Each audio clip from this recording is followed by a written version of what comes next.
अस्सलाम वालेकुम and welcome to headlines. मैं हूं हसन इफ्तिखार, लेकर आया हूं आपके लिए आज दिन भर की सबसे बड़ी खबरें। पहली खबर जो है वो एक अफसोसनाक वाकया है। पाकिस्तान के ऐसे नौजवान जो बाहर दुनिया में नौकरी की तलाश में जाने की कोशिश करते हैं, जहाज़ों पर बैठ कर जाते हैं, इलीगल तरीक़ाकार से समंदरों को क्रॉस करने की कोशिश की जाती है और फिर बड़ा सानहा हो जाता है।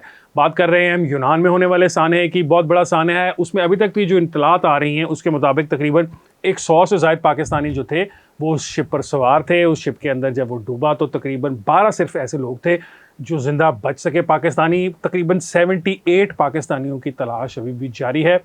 उम्मीद तो बहुत कम है कि शायद वो बच सकेंगे। जो पाकिस्तान की एम्बेसी है यूनान के अंदर, उससे जब हमने रब्ता किया तो उनसे जो हमें मालूमात मिली हैं वो काफ़ी ज़्यादा अफसोसनाक हैं। बहुत ज़्यादा मुश्किल है। जो लाशें उनको मिली हैं उनको फिज़िकली आइडेंटिफाई नहीं किया जा सकता। अब उनको आइडेंटिफाई करने के लिए उनके डीएनए सैंपल्स जो हैं वो टेस्ट कराए जाएंगे। डीएनए सैम्पलिंग का तरीकाकार ये होता है कि जो फैमिली के मेंबर्स हैं पाकिस्तान के अंदर, वालिदैन, बेटे, जो इमीडिएट फैमिली होती है, अगर वो अवेलेबल हो तो बेहतरीन, उसका लिया जाता है। उनके डीएनए सैंपल्स लिए जाएंगे, बाल से, थूक से या स्किन का कोई सैंपल लिया जाएगा और उसको मैच करने की कोशिश की जाएगी उन डेड बॉडीज़ के साथ जो कि इस वक्त यूनान में पानी से निकली हैं। हादसा जो है ये सानहा हो गया, बहुत बड़ा सानहा था। सिर्फ पाकिस्तानी लोग नहीं थे इसमें, लिबिया के और अफ़गानिस्तान के और बहुत सारे ऐसे दीगर ममालिक जहाँ पर मामलात और हालात और वाक़यात इतने अच्छे नहीं हैं और वहाँ के लोग अपने मुल्क को छोड़कर बाहर भागने की कोशिश करते हैं, वहाँ के लोग हैं। सबसे ज़्यादा ख़तरनाक बात जो इसके अंदर ये है वो है, जो ख़तरनाक बात सबसे ज़्यादा वो ये है कि 2014 के बाद से, जब से सीरिया के अंदर मामलात ख़राब हुए और यूरोपियन बॉर्डर्स जो थे वो सीरियंस के लिए खुल गए, तो जो वो फुटेजेस लोगों ने टेलीविज़न के ऊपर देखी तो उसके बाद शायद पाकिस्तान के अंदर ये एहसास हुआ कि ये तो बहुत आसान काम है, कुछ 2-4 दिनों की या 1 हफ़्ते की, 15 दिन की मुसीबत बर्दाश्त करनी है। फिर आगे आपके पास यूरोप की खूबसूरत फ़िज़ाएँ हैं जहाँ पर आपको नौकरियाँ मिलेंगी, यूरो में पैसे कमाएंगे, पाकिस्तान भेजेंगे और पाकिस्तान में अपने घर वालों की मदद करेंगे। और हुआ भी ऐसा ही। सीरिया की वजह से उस ज़माने में शुरू के अंदर बहुत सारे पाकिस्तानी जो थे और अफ़गान जो थे वो पाकिस्तानियों के साथ मिलकर, सीरियंस के साथ मिलकर यूरोप के अंदर एंटर हो गए। अब उनके पास कागजात वहाँ के बन चुके हैं, वहाँ वो नौकरियाँ करते हैं, क्योंकि उस वक्त यूरोपियन ममालिक जो थे वो इन तमाम रेफ्यूजीज़ को वेलकम कर रहे थे। रेफ्यूजी कैंप्स मौजूद थे, वहाँ पर इनको ट्रेनिंग दी जाती थी, कुछ स्किल्स सिखाई जाती थी, ज़बानें सिखाई जाती थी, और ताकि ये जो वो मुल्क है, जिस मुल्क में भी गए हैं, वो जर्मनी में गए हैं, किसी और जगह गए हैं, वहाँ पर उसकी इकॉनमी का पार्ट बन सकें, काम कर सकें और कुछ ना कुछ उस सोसाइटी को दे सकें जिसके बदले में वो पैसे कमा सकें। लेकिन ये बात है 10 साल पहले की तकरीबन। इन पिछले 10 सालों के अंदर यूरोप के अंदर इस कदर तादाद में लोग चले गए हैं। मिलियंस ऑफ मुसलमान जो हैं वो स्वीडन, जर्मनी और इस तरह के ममालिक में, सीरिया से, अफगानिस्तान से, पाकिस्तान से जा चुके हैं। तो अब यूरोप ने अपने बॉर्डर्स को कर दिया हुआ है बंद।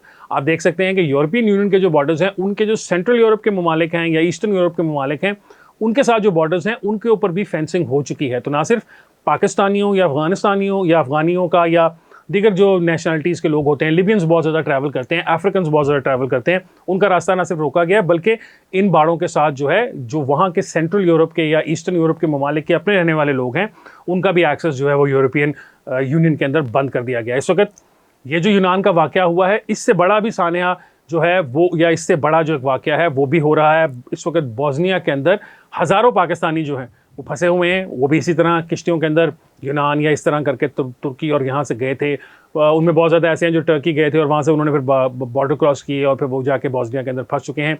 ना वो आगे जा सकते हैं, ना वो पाकिस्तान वापस आ सकते हैं। तो मामला जो हैं वो बहुत ज़्यादा ख़राब है। हुकूमत भी जाग गई है। क्रैकडाउन के बारे में सुना जा रहा है कि ह्यूमन स्मगलर्स के खिलाफ क्रैकडाउन किया जाएगा, लेकिन ये एक बड़ी ही बोधी सी एक्सरसाइज है, क्योंकि सबको पता है कि पाकिस्तान के अंदर खुल्लम खुला ये काम किया जाता है। आप आज अखबार उठा लें, आज आप वेबसाइट खोल लें, फ़ोन उठाएं, अपने फ़ोन में फेसबुक के अंदर जाएं, आपको सर्च करने की ज़रूरत नहीं होगी, वो कोई ना कोई शख्स ऐसा नज़र आ जाएगा जो आपको बाहर भेजने के खूबसूरत ख्वाब दिखा रहा होगा।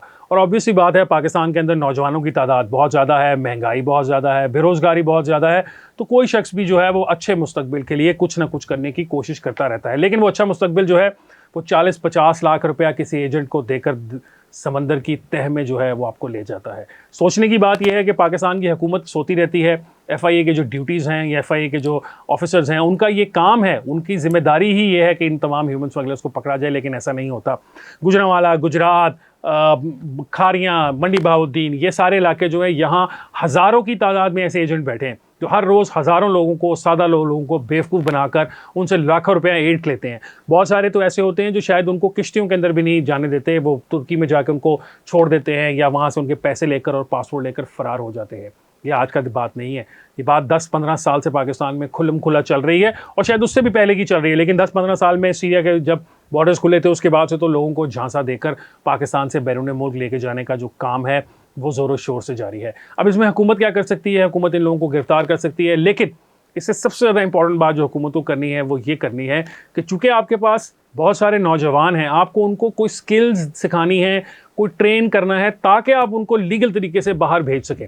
इस वक्त यूरोप के बहुत सारे ममालिक जो हैं, specially Scandinavian countries, Denmark, Finland, Sweden, Norway, Germany में भी बहुत हद तक, ये ममालिक, इन तमाम अंदर इस वक्त बहुत ज़्यादा स्किल्ड लेबर की ज़रूरत है। लेकिन वो स्किल्ड लेबर कौन सी लेबर होगी? वो स्किल्ड लेबर है आपको वेल्डिंग करनी आनी चाहिए, आपको प्लम्बिंग करनी आनी चाहिए, इस तरह की बेसिक चीज़ें। तो हुकूमत की जिम्मेदारी ये है कि नौजवान लोग जो बाहर जाने की ख्वाहिश रखते हैं उनके लिए ट्रेनिंग का बंदोबस्त किया जाए, उनको इन तमाम चीज़ों के अंदर ट्रेन किया जाए ताकि वो लीगल तरीके से अप्लाई कर सकें और अपनी ज़िंदगी बाहर जाकर नए सिरे से जो शुरू करना चाहते हैं कर सकें। पाकिस्तान में डॉलर कमा के भेजें। हम तो चाहते हैं कि बाहर जिससे ज़्यादा नौजवान जाएँ और पाकिस्तान की मदद करें। लेकिन हुकूमत की ज़िम्मेदारी है इसके अंदर कि वो जो आप पाकिस्तान के अंदर ओवरसीज़ पाकिस्तानीज़ एक्सपोर्ट करने का इमिग्रेशन का ब्यूरो है, इतने सारे हैं, उनके पास जो नौकरियां आती हैं या उनका काम है कि वो नज़र रखे कि दुनिया में कहाँ पर नौकरियां मौजूद हैं और उसके लिए हम अपने लोगों को कैसे ट्रेन कर सकते हैं और कैसे लीगली हम लोगों को इमिग्रेट करवा सकते हैं यूरोपियन यूनियन के अंदर। दूसरी खबर जो है हमारी आज की वो है साकिब निसार साहब के बारे में, उनके बेटे के बारे में। आप सब ने उनके बेटे की ऑडियो सुन रखी है जिसके अंदर वो पाकिस्तान तहरीक इंसाफ के एक एमपी की टिकट बेचते हुए सुनाई देते हैं। पता नहीं वो डील कितने करोड़ रुपए की थी, हमने जो सुना वो ये था शायद कि 1 करोड़ से वो कुछ ज़्यादा मांग रहे थे। डील शायद वो पहले सस्ती कर चुके थे। उनके जो दोस्त थे वो कह रहे थे कि मैं ऐसी हरकत नहीं कर सकता क्योंकि मतलब मैंने ज़बान दे दी हुई है, लेकिन ये कह रहे थे कि नहीं भाई, मैंने अपने वालिद साहब से बार बार कहलवा कर तो ये टिकट जो है वो शख्स को दिलवाई है, किसी और की टिकट कैंसिल करवा कर इनको दिलवाई है, तो अब मैं जो है थोड़े पैसों पर बात नहीं मानूंगा, मुझे ज़्यादा पैसे चाहिए। आप सब ने ऑडियो सुन रखी थी। इस ऑडियो के लिए जो ऑडियो कमीशन बनाया गया था गवर्नमेंट ऑफ पाकिस्तान की तरफ से, जिसकी सरबराही काजी फाइज ईसा और उसके अंदर इस्लामाबाद हाई कोर्ट के चीफ जस्टिस थे और पेशावर हाई कोर्ट के चीफ जस्टिस थे, उन सब ने ये सुननी थी केस। लेकिन हुआ कुछ ऐसे कि ये केस जो है वो सुप्रीम कोर्ट ने उस पर 26 मई को स्टे दे दिया और कहा कि ये केस जो है वो नहीं आगे चल सकता, ये आगे इसके अंदर नहीं बात हो सकती। अब वहाँ पर तो स्टे हो गया, लेकिन साकिब निसार साहब के जो बेटे हैं वो इस्लामाबाद हाई कोर्ट में चले गए। उन्होंने वहाँ जाकर कहा कि जी मेरे बेसिक ह्यूमन राइट्स जो हैं उनको वायलेट किया जा रहा है, मेरी जो खुफिया टेप्स बनाई गई हैं इनके बारे में जो गवर्नमेंट है इसको रिस्पॉन्सिबल करार दिया जाए। अच्छा, इसके अंदर हुआ ये कि इस्लामाबाद हाई कोर्ट के जो जस्टिस बाबर सत्तार साहब हैं उनके सामने ये दरख्वास्त पेश हुई।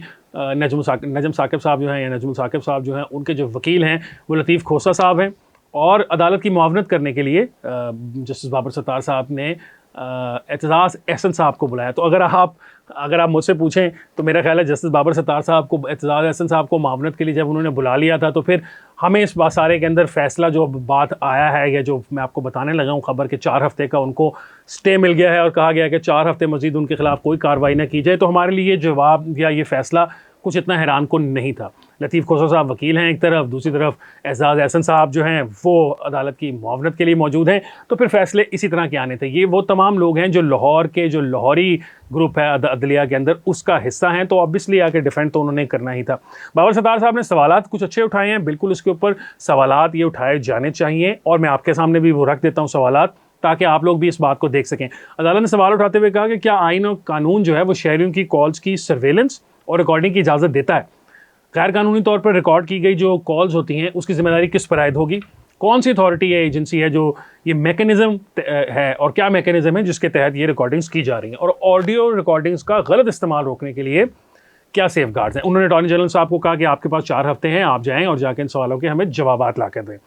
तो इसमें सबसे इंटरेस्टिंग बात जो है वो फिर वही है कि 12 अदालतें जो हैं वो मैटर ऑफ द लीक के ऊपर बात नहीं कर रही, वो वे ऑफ द लीक के ऊपर बात कर रही हैं कि ये जो ऑडियो लीक है ये रिकॉर्ड कैसे की गई, किस तरह हुई और किसने की।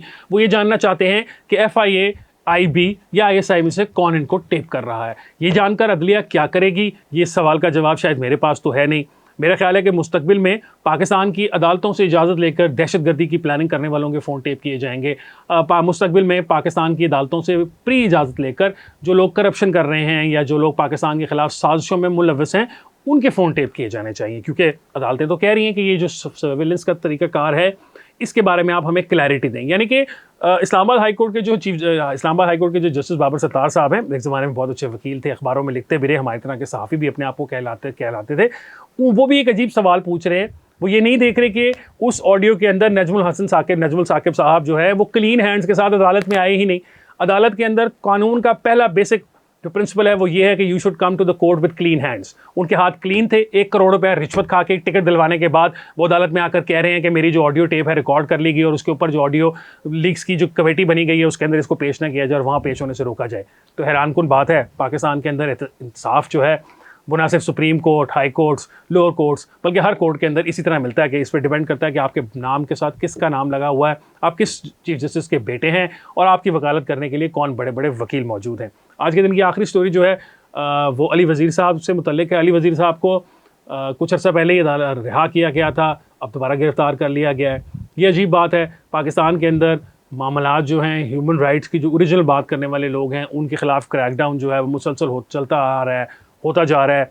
एक तरफ हुकूमत जो है, एक तरफ जो इस्टेब्लिशमेंट है वो पाकिस्तान तहरीक-ए-इंसाफ और उनके जो हामी हैं उनसे लड़ाई और झगड़े पर है। दूसरी तरफ वो PTM और इस तरह के जो नेशनलिस्ट लोग हैं उनके साथ लड़ाई झगड़े के ऊपर है। दरमियान की रास्ता निकालने की ज़रूरत है। ऐसा नहीं हो सकता, आप कॉन्टीन्यूसली हर बंदे के साथ जंग नहीं कर सकते। आपको कुछ लोगों के बारे में सोचना होगा। अगर उन्होंने कुछ गलत नहीं किया तो उनके खिलाफ जो विक्टिमाइजेशन का प्रोसेस शुरू हुआ है वो बंद होना चाहिए। आज के प्रोग्राम के लिए इतना ही। इंशाल्लाह आपसे मुलाकात होगी कल एक और प्रोग्राम के साथ। मुझे हसन तहा को दीजिए इजाज़त। अल्लाह हाफ़िज़।